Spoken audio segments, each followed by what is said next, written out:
வணக்கம் சார். வணக்கம். எப்படி இருக்கீங்க சார்? நான் நல்லா இருக்கேன். நீங்கள் எப்படி இருக்கீங்க? நல்லா இருக்கோம் சார். நன்றி. உங்களை பத்தி நிறைய கேள்விப்பட்டிருக்கேன் சார். அப்படியா? சோசியல் மீடியால, சரி. சன் டிவிலலாம் உங்களை பத்தி நான் நிறைய பார்த்துருக்கேன் சார். சரி சரி. ஒரு ஆத்துல அடி மல்லாக்க நீச்சல் அடிக்கிறது. அது நீச்சல் இல்லைங்க. அது அது பேர் வந்து ஜல யோகா. யோகா போடுறது. நீச்சல்னா கையை காலை அசைக்கிறது. அது யோகான்னா அதில் படுத்துக்கிட்டே நம்ம தியானம் பண்ணுறது. அது பேர் ஜல யோகா. சார் அதான் சன் டிவில ரொம்ப ஆச்சரியமா உங்களை எடுத்து போட்டிருந்தாங்க. இந்த வயசுலயும் இப்படி ஒரு யோகா பண்றாங்க அப்படின்ட்டு. ஓ சரி சரி, சந்தோஷம். எஃப்எம்லாம் உங்க குரலெல்லாம் கேட்டிருக்கேன். ஆமா ஆமா ஆமா ஆமா. நீங்க நிறைய இந்த யூடியூப்ல நிறைய பண்றதுனால ஆமா ஆமா ஆமா சோசியல் மீடியால இருந்தெல்லாம் உங்களை பேட்டி எடுக்க வராங்க சார். கண்டிப்பா கண்டிப்பா வராங்க. நீங்க இன்னைக்கு வந்து இப்போ உள்ள ஜெனரேஷன்ல நிறைய பேருக்கு கண்ணுல பிரச்சனை இருக்கு சார். கண்ணுல ஆமா, கண்ணு நிறைய சின்ன வயசுலயே கண்ணாடி போட்டிருக்காங்க. இப்போ அந்த கண்ணாடி போடாம அந்த கண்ணுல உணவு மூலமாகவும் ஏதாவது எக்ஸசைஸ் மூலமாகவும் நீங்க மக்களுக்கு சிறு குழந்தைங்களுக்கு ஏதாவது சொல்றதுக்கு ஐடியா இருக்குதா சார்? இருக்குதுங்க. யோகா என்பது வந்து உடலுக்கு மட்டும் அதாவது உடலுக்கு மட்டும் யோகா கிடையாது. கைக்கு காலுக்கெல்லாம் யோகா இருக்குது பார்த்தீங்களா? அதே மாதிரி கண்ணுக்கும் யோகா இருக்குது. இப்போ கண் வந்து என்னென்னு கேட்டிங்கன்னா, அகத்தின் அழகு முகத்தில் தெரியும் சொல்லியிருக்கா. கண் இல்லைன்னு வச்சுக்கோங்களேன், கண்ணற்றவன்னு என்ன சொல்லுவாங்க? கபோதின்னு சொல்லுவாங்க. ஆகவே கண் வந்து முகத்தில் இருக்கும்போது ஒருவருடைய மனம் எந்த நிலையில் இருக்குது, கோபத்தில் இருக்காரா, சந்தோஷத்தில் இருக்காரா, மீடியத்தில் இருக்காரான்னு பார்க்குறத கண்ணை வச்சே நம்ம கண்டுபிடிச்சிடலாம். ஆகவே கண் வந்து ரொம்பவும் ஒரு முக்கியமான உறுப்புங்க. அந்த முக்கியமான உறுப்புக்கு கூட இந்த நம்ம உடலுக்கு மூச்சு பயிற்சி செய்கிற மாதிரி கண்ணுக்கு நம்ம யோகா போடணும். கேட்டிங்களா? சின்ன வயசுல எல்லாருமே கண்ணாடி போடுறாங்கன்னா அதுக்கு காரணம் வந்து அவங்களுடைய உணவு பழக்க வழக்கங்கள் தான். அதாவது சின்ன வயசுலேயே நம்ம பிள்ளைகளுக்கு வந்து புட்டிப்பாலை கொடுத்து நம்மாடு வளர்த்து விட்டு போயிடுறோம். அதுக்கு சத்தான உணவு கொடுக்கறது கிடையாது, இயற்கை உணவுகள் கொடுக்கறது கிடையாது. அப்போ கண்ணுக்குன்னு உணவு கொடுக்கறதுக்கு வந்து என்னென்னு கேட்டிங்கன்னா, கேரட் இருக்குது பார்த்தீங்களா? கேரட் வந்து நல்ல ஃபைபர் சத்து நிறைய இருக்குங்க. அது சின்ன வயசுலேயே நம்ம கொடுக்கும்போது கண்ணுக்கு நல்ல அந்த சக்தி கிடைக்கும். அதுபோக ரத்தம் நல்லா ஓடும், ஹெச்பி கூடும், ஃபைபர் சத்து இருக்கிறனால மழை ஜலம்லாம் நல்லா போயிடும். அதே மாதிரி கீரைன்னு எடுத்துக்கிட்டிங்கன்னு வைங்களா, பொன்னாங்கண்ணின்னு ஒரு கீரை இருக்குது. அந்த கீரையை வாரத்துக்கு 1 மட்டமோ 2 மட்டமோ நம்ம குழந்தைகளுக்கு சின்ன வயசுலேயே கொடுத்தோன்னா கண்ணில் வந்து எந்த வியாதியும் வராது. சின்ன வயசுலேயே இந்த கேரட்டு கொடுத்து பழகிடணுங்க. அப்படி கொடுத்தாச்சுன்னா உணவு மூலமாகவும் நம்ம என்ன செய்யலாம், அந்த கண் பார்வையை கொண்டு வந்துடலாம். அதுபோக நம்ம வந்து மூச்சு பயிற்சி, நுரையீரலுக்கு யோகா இருக்கிற மாதிரி கண்ணுக்கும் யோகா இருக்குது. இப்போ கண்ணுக்கு வந்து இங்கே பார்த்தீங்கன்னா, இன்றைக்கி சின்ன பிள்ளைகள் மட்டும் இல்லை, இன்றைக்கி யாரை பார்த்தாலும், இப்போ நான் வந்து இசை படிச்சுக்கிட்டு இருக்கேன், இசை படிக்கிறதுக்கு எனக்கு கண்ணு ரொம்ப முக்கியம். அதே மாதிரி இப்போ எல்லாமே ஆஃபீஸில் பூரா எல்லாருமே லேப்டாப் தான், வீட்டில் உட்காந்தே லேப்டாப் படிக்காங்க, அவங்களுக்கும் கண்ணு முக்கியம். அப்போ அந்த கண்ணு முக்கியங்கும் போது அதுக்கும் யோகா இருக்குது.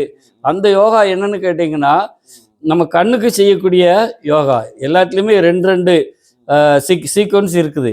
இப்போ கண்ணை பார்க்கும்போது கண்ணுக்கு என்ன சார் யோகா இருக்குது அப்படின்னு நீங்கள் கேட்பீங்கன்னு நினச்சேன்.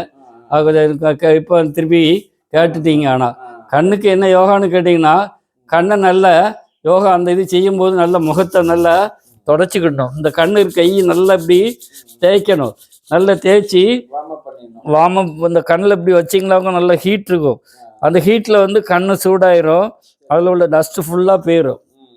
பிறகு இந்த 2 சைடையும் தொடச்சி எடுத்துடணும். அழுக்கு இருந்தால் எடுத்துடணும், டஸ்ட் எல்லாம் எடுத்துடணும். எடுத்துட்டு சார் அப்போ இது யோகாசனா கீழே உட்காந்தான் செய்வாங்க, நின்றுக்கிட்டு செய்வாங்க, அப்படி சில இதெல்லாம் வந்து இருக்கலாம். இதில் வந்து அப்படிலாம் ஒன்றும் கிடையாது. நீ இருந்த இடத்துல நாற்காலியில் உட்காந்து செய்யலாம், நம்ம படுக்கையில் உட்காந்து செய்யலாம், பஸ்ஸில் உட்காந்து செய்யலாம், எங்கே வேணாலும் செய்யலாம். இதுக்கு டைம்லாம் ஒன்றும் கிடையாது.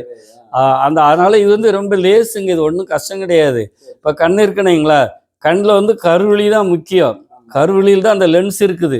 இந்த வெளியே உள்ள கதிர்கள் ஃபுல்லாக அந்த கருவிழி வழியாக போய் தான் நமக்கு வந்து உடலில் எல்லாத்துக்கும் நம்ம கண் தெரியுதுங்காங்க. அப்போ அந்த கருவிழியை நம்ம பாதுகாக்கணும். அந்த கருவிழிக்கு ஒரு யோகா இருக்குது பாருங்கள்.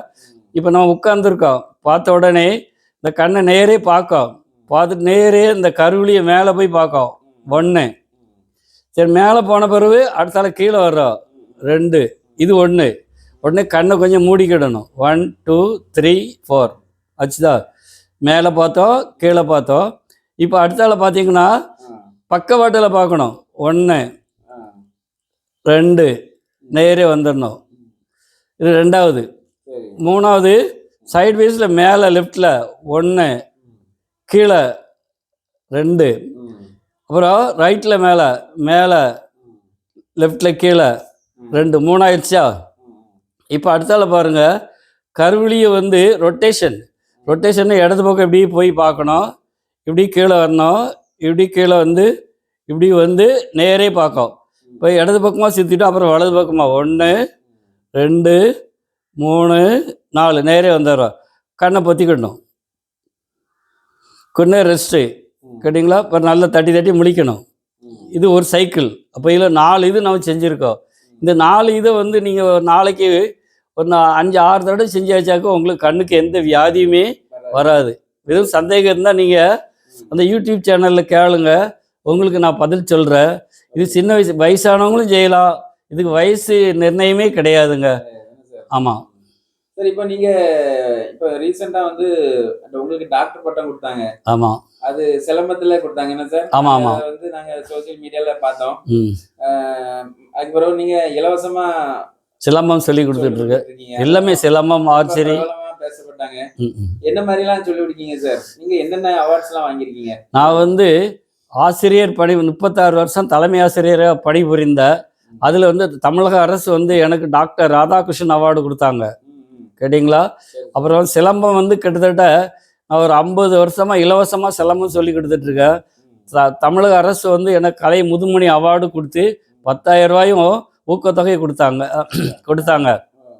அப்புறம் யோகாவில் வந்து பதஞ்சலி யோகா ரிசர்ச் சென்டர் அதாவது ஸ்போர்ட்ஸ் யூனிவர்சிட்டியோட அது அஃபிலியேஷன் ஆகிருக்கு. அதில் வந்து யோகா கின்னஸ் ரெக்கார்டு பண்ணேன், அது எனக்கு அந்த இது கொடுத்தாங்க.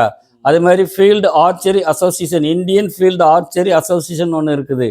அதில் வந்து இந்த வில்வித்தை அதுலேயும் எனக்கு வந்து பெஸ்ட்டு ஆர்ச்சரி மாஸ்டர்னு அவார்டு கொடுத்துருக்காங்க. அதுபோக அப்துல் கலாம் ஐயா இருக்காங்களா, அவங்க இந்த கிரீன் வேர்ல்டுன்னு ஒரு வச்சுருக்காங்க. அதில் வந்து விவேக் இருக்காங்களா, நடிகர் விவேக், அவங்களும் இந்த அப்துல் கலாம் ஐயாவும் சேர்ந்து ஆழ்வார்தோப்பில் வந்து கிராமோதய ஒரு சமூக சேவை நிறுவனம் இருக்குது. அவங்க வந்து எனக்கு வந்து வாழ்நாள் சாதனையாளர் விருது கொடுத்துருக்காங்க. சரி, அது மாதிரி நிறைய விருது வாங்கியிருக்கீங்க. இன்னும் வாங்க போகிறேன், யாரெல்லாம் தந்தாலும் வாங்கிக்கிட்டு தான். உங்களுக்கு இன்னும் நிறைய அவார்ட்ஸ்லாம் கிடைக்க எங்களுக்கு வாழ்த்துக்கள் சார். நன்றி. உங்க சேனல் மூலமா நிறைய பேருக்கு நிறைய யூஸ்ஃபுல்லான காரியங்கள்லாம் நிறைய சொல்லிட்டு வரீங்க. ஆமா. உங்க கராத்தே, உங்க சிலம்பெல்லாம் ரொம்ப இன்ட்ரெஸ்டிங்கா இருக்கு சார் நாங்க பாக்குறதுக்கு. நன்றி. Okay sir. மக்களுக்கு நீங்க என்ன சொல்ல விரும்புறீங்க சார்? மக்கள் வந்து எப்பவுமே சுறுசுறுப்பா இருக்கணும். அதாவது மக்கள் என்னன்னா நல்லதே நினைக்கணும். மனுஷன் மக்கள் வந்து தவிர, அதாவது நினைப்பு தான் நம்ம பிழைப்பை கெடுக்கும். நம்ம செய்ய முடியுமோ முடியாதோ அப்படியோ இப்படியோ நினைக்கக்கூடாது. முடியும், நம்மால் முடியும்னு ஒரு வைராக்கியம் வேணும். நம்ம செஞ்சிருவோம் நம்மளால். இப்போ எனக்கு கிட்டத்தட்ட 78 வயசு ஆயிடுச்சு.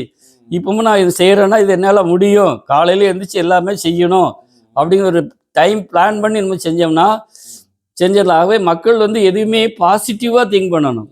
அவன் நல்லா இருக்கானே, நம்ம இப்படி இருக்க அப்படின்னு நினைக்கூடாது. நான் நல்லா இருக்கேன், எனக்கு நல்லா இருக்க, கடவுள் எனக்கு நல்ல சக்தியை கொடுத்துருக்காரு, அதே மாதிரி எல்லாத்துக்கும் கொடுக்கட்டும் அப்படின்னு நினைக்கணும். உங்க சப்ஸ்கிரைபருக்கு என்ன சொல்ல விரும்புறீங்க சார்? என் சப்ஸ்கிரைபர் வந்து என் வீடியோ பாருங்க. இதில் வந்து யோகா இருக்குது, சித்தர் பீடத்தில் உள்ள தியானம் பண்ணுறது இருக்குது. நான் அங்கே சித்தர் பீடத்துக்கு போயாச்சுன்னா மயில் வருவாங்க. மயில் வந்து என்னை பார்த்து வரும். நான் அதுக்கு நம்ம ஒரு ஃப்ரெண்டு வந்தால் தண்ணி கொடுக்குற மாதிரி அதுக்கு பொறிகளில் போடுவேன். அது தினம் வந்து அந்த மயில் நான் வந்து எத்தனை மணிக்கு போனால் கூட அது வந்துடும், கேட்டிங்களா? அந்த அளவுக்கு இருக்குது. நம்ம வந்து நல்லது செய்கிறதுனால நமக்கு நல்லது கிடைக்கும். நம்ம வந்து எப்பவுமே கடவுள் நினைக்கணும். கடவுள் தியானங்குது அதான். கடவுள் நினச்சிட்டே இருந்தோம்னா நமக்கு எந்த வியாதியுமே வராது. ரொம்ப நன்றி சார். உங்கள்கிட்ட பேட்டி எடுத்தது ரொம்ப நன்றி. நீங்கள் பேட்டி எடுத்து யாருன்னு சொல்லலையே? ஓ, அந்த மியூசிக் சென்டர் நாஸ்ரேட்டில் இருக்குது பார்த்தீங்களா? அது பேர் என்ன பேர்? அது wise music centre, David sir. ஓஹோ, ஐசி, வெரி குட். நீங்கள் நிறைய மியூசிக் சொல்லி கொடுத்துருக்கீங்க, அதனால தான் உங்ககிட்ட வந்து நான் மியூசிக் படிச்சுட்டு இருக்கேன். நன்றி சார். Thank you sir.